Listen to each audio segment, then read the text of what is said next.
Hi guys! Welcome back to my YouTube channel.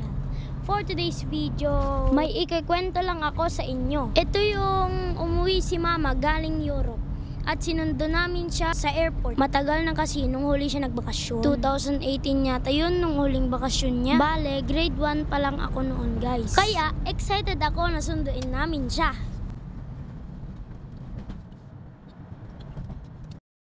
So, nandito na kami guys sa Patapat Bridge. Ito yung magandang tulay na lagi namin dinadaanan. Dumaan kasi kami guys sa Ilocos. Kaya, nadaanan namin tong bridge na to. Ang ganda talaga dito guys. Ang gaganda ng mga view dyan. Pwedeng bumaba at magpicture-picture. Kaya, sa mga gustong mamasyal sa Ilocos, puntahan nyo din to guys.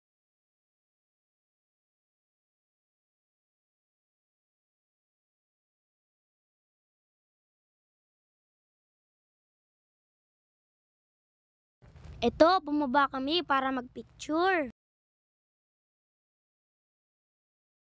Ayan guys, sa Ilocos Norte na to.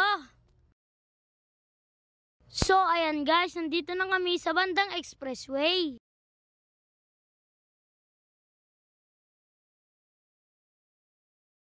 Nakikita nyo na ang mga mararaming sasakyan.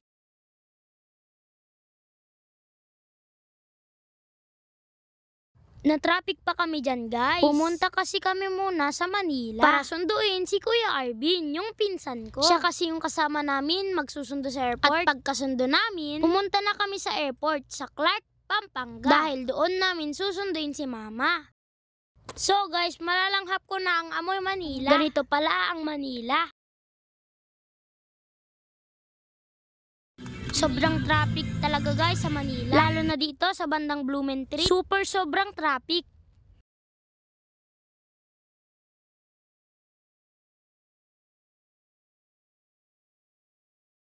So ayan na guys, nandito na kami sa airport. Dahil matagal pa ang arrival ni mama, naglakad-lakad muna kami at nagpahangin sa taas. Ang lamig dyan guys. Pabalik-balik nga kami dyan sa taas dahil maganda ang view at mahangin. Kitang-kita yung mga airplane dyan guys.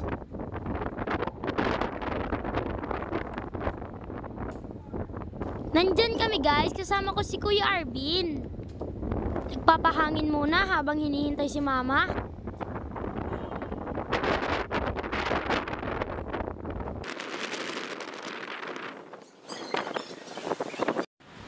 Ayan, nagpicture-picture muna kami.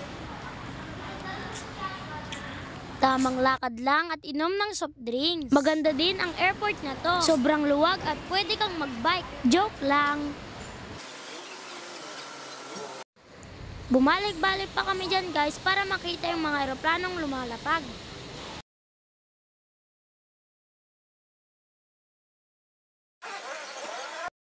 So ayan guys, dumating na si mama. Palabas na siya sa airport.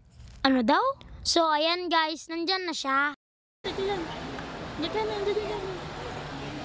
na. So guys, niyakap ko na siya dyan. At tuwang-tuwa kami dahil matagal kaming hindi nagkita sa personal. Sa sobrang tuwa namin, hindi namin na-videoan kung saan-saan na nakafocus yung video.